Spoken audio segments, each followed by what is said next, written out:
Assalamualaikum warahmatullahi wabarakatuh. Kembali lagi dengan saya Lutfi Fajar Akbar. Kali ini saya ingin kembali mempresentasikan tugas kuliah saya. Kalau sebelumnya berjudulkan Network Security, kali ini saya akan membahas tentang Wireless Network Security atau keamanan jaringan wireless. Seperti biasa, saya akan membahas dengan apa yang saya pahami dari berbagai sumber dan referensi. Jadi kalau misalkan ada kesalahan dalam ilmu yang saya sampaikan atau materi yang saya sampaikan, saya mohon minta maaf sebelumnya.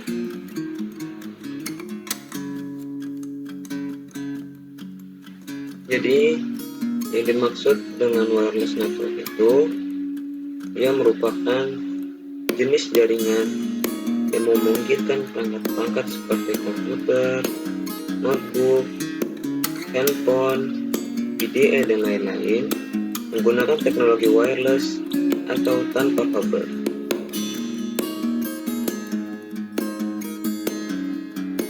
Standar utama pada dunia wireless ada dua.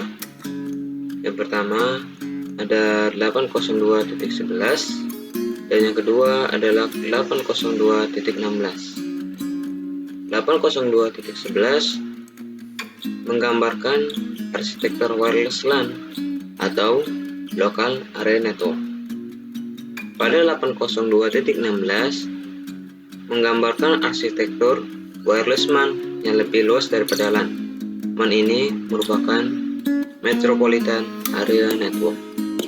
Pada presentasi ini saya hanya membahas 802.11. Terdapat tiga komponen wireless environment. Yang pertama ada wireless client seperti handphone, laptop, PDA, dan perangkat lain yang sudah support dengan wireless network atau jaringan wireless. Yang kedua ada access point. Yang ketiga ada media transmisi atau kabel jaringan yang akan dipasangkan pada access point. Kita lanjut pada pembahasan wireless security. Wireless security terdapat dua komponen penting. Yang pertama ada access point atau AP. Ada service set identifier atau SSID. Access point ini ia akan mengizinkan perangkat komunikasi wireless seperti komputer atau laptop untuk connect ke dalam jaringan wireless. Lalu SSID ini ia memungkinkan wireless client untuk berkomunikasi dengan access point. Hanya klien dengan SSID yang benarlah yang dapat berkomunikasi dengan access point. Ternyata dari segi keamanan, jaringan wireless lebih rentan terhadap serangan dibandingkan dengan jaringan kabel. Berikut alasannya. Yang pertama, jaringan wireless melibatkan komunikasi broadcast yang jauh lebih rentan terhadap penyadapan dan gangguan. Yang kedua, perangkat wireless lebih portable dan mobile daripada perangkat kabel, sehingga rentan untuk dicuri. Yang ketiga, user tidak dapat membuat sistem pengaman sendiri atau membuat enkripsi sendiri dan hanya bergantung kepada vendor atau si pembuat perangkat tersebut. Terdapat beberapa ancaman serangan pada jaringan wireless. Yang pertama, ada ancaman yang bernama malicious association atau asosiasi berbahaya. Pada kondisi ini, perangkat wireless dikonfigurasikan agar tampak menjadi access point yang sah. Dan kemudian, operator akan mencuri password dari user yang sah. Dan kemudian, ia akan menembus jaringan kabel melalui wireless access point yang sah. Kedua, ada yang namanya ad hoc network. Hal ini dapat terjadi ketika jaringan peer-to-peer antara dua komputer wireless tanpa access point di antara mereka. Jaringan seperti ini dapat menimbulkan ancaman keamanan karena kurangnya titik kontrol pusat. Selanjutnya, ada ancaman yang bernama max spoofing atau pencurian identitas. Hal ini terjadi ketika penyerang dapat menguping lalu lintas jaringan dan mengidentifikasi MAC address komputer dengan hak akses jaringan. Selanjutnya, ada network injection. Serangan ini menargetkan wireless access point yang terkena lalu lintas jaringan tanpa filter, seperti pesan protokol routing atau pesan manajemen jaringan. Contoh, terdapat perintah konfigurasi ulang palsu untuk memengaruhi router untuk menurunkan kinerja jaringan. Kita langsung saja masuk kepada pembahasan wireless LAN 802.11.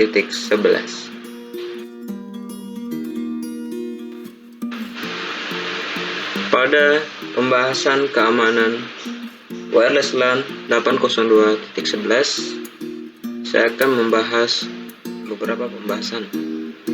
Yang pertama, saya akan membahas sedikit tentang 802.11 standar, 802.11 autentikasi, wired equivalent privacy atau disingkat WEP, kelemahan WEP, lalu 802.1x EAP overland atau EAPOL, dan terakhir 802.11 e-standard.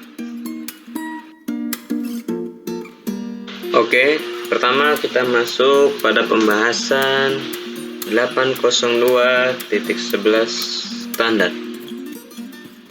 802.11 standar ini distandarisasi pada tahun 1997. Terdiri dari 3 layer atau lapisan. Pertama, ada physical layer. Kedua, ada MAC layer atau medium access control, dan LLC atau logical link control layer. Nanti kita lihat slide selanjutnya ada bentuk bagannya dari ketiga layer ini. Oke, pada versi standar pertama hanya mendukung bandwidth hingga 2 megabit per second saja. Hal itu yang memotivasi tim untuk membuat standar lain untuk mendukung hingga 54 megabit per second. Ini merupakan bagan dari ketiga layer atau lapisan tadi yang saya bilang. Yang pertama ada physical, lalu selanjutnya ada medium access control atau MAC, lalu ada logical link control atau LLC. Pada fungsi umumnya di physical layer terdapat pengkodean atau penguraian sinyal. Ada juga pengiriman atau penerimaan bit, dan terdapat media transmisi. Lalu pada Media Access Control atau MAC terdapat fungsi umumnya yaitu merakit data ke dalam frame, ada addressing, deteksi error, dan medium access. Lalu fungsi umum yang terdapat di Logical Link Control Layer terdapat flow control dan error control. Oke, selanjutnya kita masuk ke fungsi khususnya dari si 802.11 ini. Pada physical layer terdapat fungsi khususnya yaitu mendefinisi pita frekuensi dan pengkode sinyal wireless. Pada medium access control terdapat fungsi khusus dari 802.11 ini yaitu pengiriman data yang terpercaya dan protokol wireless access control. Selanjutnya kita masuk pada pembahasan 802.11 authentication. Terdapat dua jenis autentikasi yang digunakan pada 802.11. Yang pertama ada yang namanya Open System Authentication. Yang kedua terdapat yang namanya Shared Key Authentication.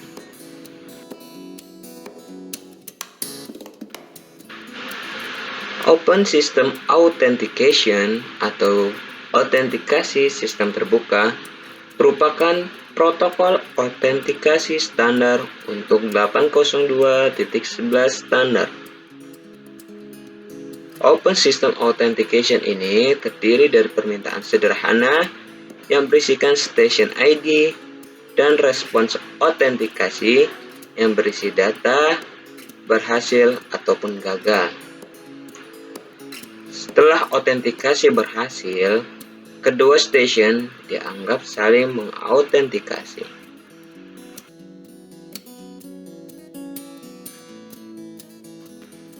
Selanjutnya ada Shared Key Authentication. Di layar ini terdapat proses Shared Key Authentication berawal dari yang garis panahnya berwarna biru muda. Pertama, si klien akan mengirimkan probe. Lalu selanjutnya yang garis hijau itu, garis tanda panah hijau, access point akan merespon pesan. Lalu selanjutnya panah yang berwarna biru tua yang agak putus-putus, klien akan mengevaluasi lalu mengirimkan permintaan request authentication. Selanjutnya yang garis biru muda yang agak putus-putus, access point akan mengirimkan pesan challenge yang tak terenkripsi. Selanjutnya yang garis berwarna jingga yang putus-putus, klien menggunakan kuncinya untuk mengenkripsi paket challenge dan mengirimkannya kembali ke access point. Lalu yang terakhir yang berwarna abu-abu, access point akan mengirimkan paket respon authentication. Ternyata terdapat kelemahan pada Shared Key Authentication. Yang pertama, Shared Key Authentication dapat dengan mudah dieksploitasi melalui serangan pasif dengan eavesdropping atau menguping. Yang kedua, WEP atau Wired Equivalent Privacy menggunakan RC4 Stream Chipper sebagai algoritma enkripsi. Yang ketiga, jika teks plain text dan teks sandi diketahui, cache stream dapat dipulihkan hanya dengan XORing.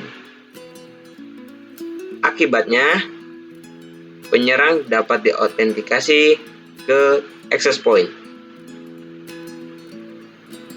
Dan terakhir, dalam WEP, atau Wired Equivalent Privacy standar, kedua mode autentikasi didukung. Dalam standar keamanan baru, tidak dianjurkan untuk menggunakan Shared Key Authentication. Oke, tadi kita sudah sedikit menyinggung tentang WEP. WEP atau Wired Equivalent Privacy merupakan suatu metode pengamanan jaringan wireless. WEP ini memiliki dua goals atau tujuan untuk mencapai wireless LAN. Yang pertama, confidentiality atau kerahasiaan, dan integrity atau integritas. WEP ini menggunakan enkripsi untuk memberikan kerahasiaan atau confidentiality. Enkripsi WEP menggunakan kunci yang dimasukkan oleh administrator ke klien maupun access point. WEP ini menggunakan CRC atau Cyclic Redundancy Check untuk memberikan integritas data dan mengecek kesalahan pada data yang akan ditransmisikan. Ternyata, pada Wired Equivalent Privacy atau WEP terdapat kelemahan. Alasan utama kelemahan dari WEP ini adalah panjang kuncinya. WEP memiliki kunci 40 bit yang dapat dipecah dalam waktu kurang dari 5 jam menggunakan serangan paralel dengan bantuan mesin komputer normal. Masalah inilah yang mendesak vendor atau sang pembuat perangkat untuk memperbarui WEP dari menggunakan kunci 40 bit sampai menjadi 104 bit. Rilisan terbaru dari WEP disebut dengan WEP2. WEP tidak mendukung autentikasi bersama dan CRC tidak memiliki fitur kriptografi. Oke, sekarang kita pindah pembahasan. Sekarang kita akan membahas tentang 802.1x EAP Overland atau EAPO. EAP ini singkatannya dari Extensible Authentication Protocol. EAP Overland merupakan protokol autentikasi port jaringan yang digunakan dalam 802.1x yang dikembangkan untuk memberikan sign-on jaringan generik untuk mengakses sumber daya jaringan.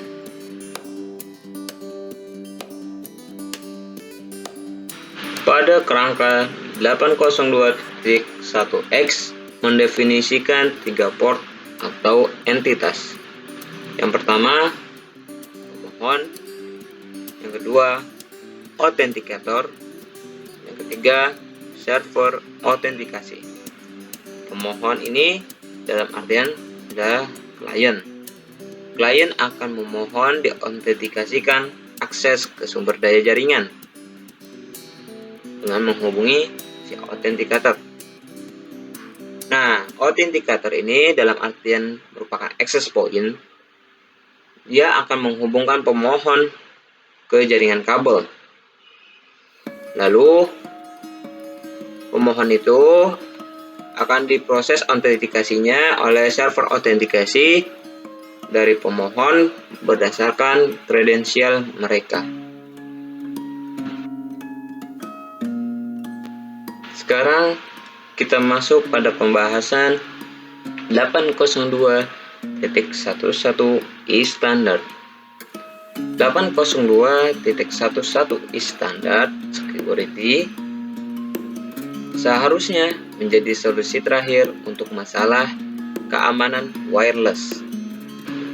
802.11e standar ini meningkatkan autentikasi, integrity, dan transfer data.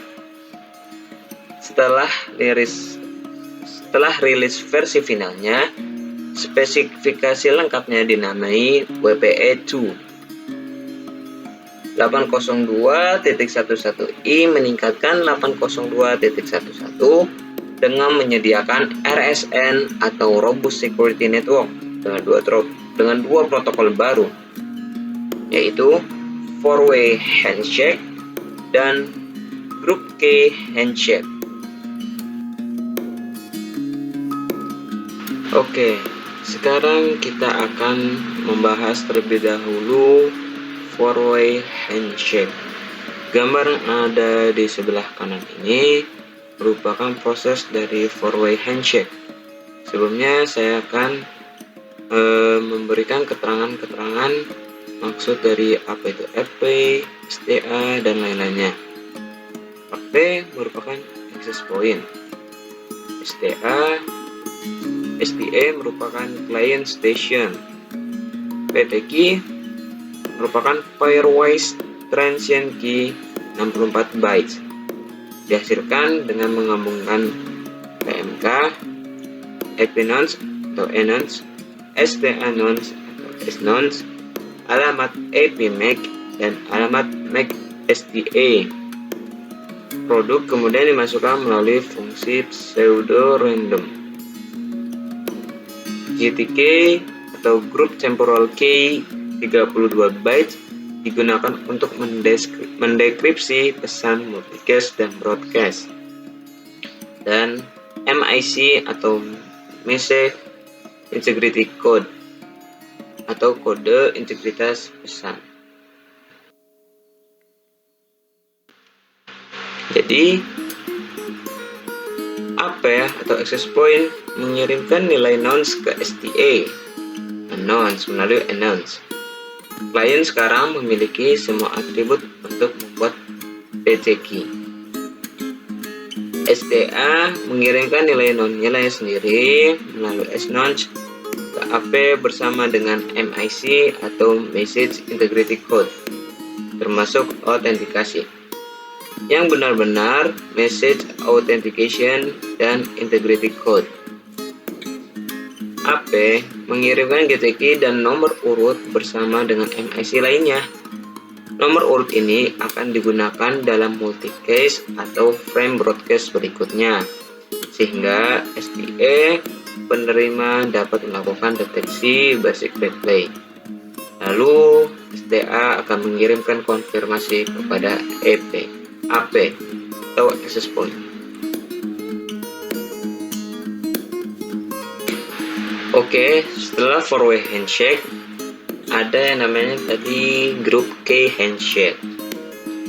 Group temporal key atau GTK yang digunakan dalam jaringan mungkin perlu diperbarui karena berakhirnya pengatur waktu yang telah ditentukan. Untuk menangani pembaruan, 802.11i mendefinisikan group key handshake yang terdiri dari two-way handshake. Nah, ini merupakan proses dari two-way handshake. Yang pertama, EP mengirimkan GTK baru ke setiap STA di jaringan. Lalu GTK dienkripsi menggunakan KEK yang ditetapkan untuk STA itu dan melindungi data dari gangguan dengan menggunakan MIC. STA mengakui GTK baru dan membalas ke AP.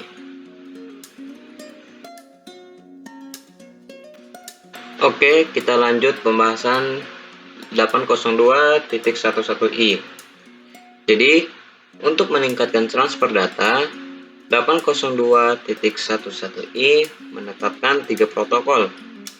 Yang pertama ada TKIP atau Temporal Key Integrity Protocol, lalu ada WRAP atau Wireless Robust Authenticated Protocol, lalu yang ketiga ada CCMP atau Counter with Cipher Block Chaining Message Authentication Code Protocol.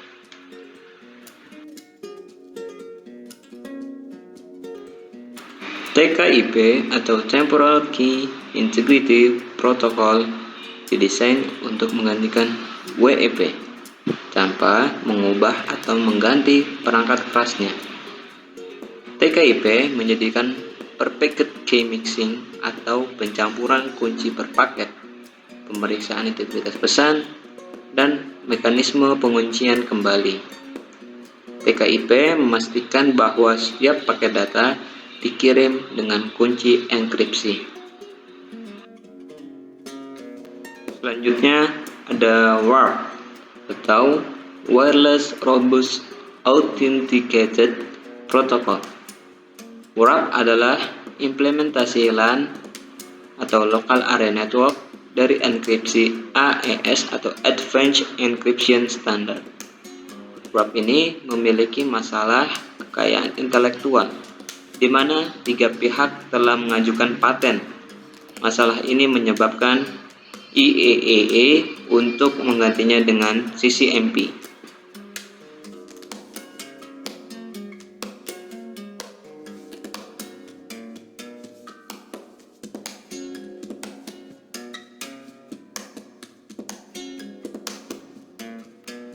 Lalu, protokol yang terakhir adalah CCMP atau Conserved Cheaper Block Chaining Message Authentication Code Protocol.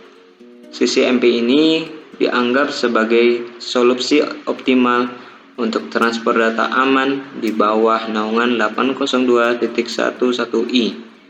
CCMP ini menggunakan AES atau Advanced Encryption Standard untuk enkripsi. Ini merupakan pembahasan terakhir pada presentasi ini, yaitu merupakan teknik keamanan wireless network. Yang pertama ada gunakan enkripsi. Seperti yang telah kita bahas sebelumnya, enkripsi itu penting pada sebuah jaringan wireless. Nah, router wireless ini biasanya dilengkapi dengan mekanisme enkripsi untuk lalu lintas router ke router. Lalu yang kedua, gunakan software antivirus, anti-spyware, dan firewall. Software ini harus diaktifkan di semua titik akhir jaringan wireless. Lalu yang ketiga, matikan identifier broadcasting atau siaran pengenal. Identifier broadcasting pada router wireless harus dimatikan agar penyerang tidak dapat mengetahui keberadaan router. Dan yang keempat, ubah identifier atau pengenal pada router dari default. Ini berguna untuk menggagalkan penyerang yang akan mencoba untuk mendapatkan akses ke jaringan wireless menggunakan pengidentifikasi router default. Lalu yang kelima, ubah kata sandi yang telah ditetapkan router untuk administrasi. Lalu yang keenam, hanya izinkan komputer tertentu yang dapat mengakses jaringan wireless. Karena router dapat dikonfigurasi untuk hanya berkomunikasi dengan MAC address yang disetujui.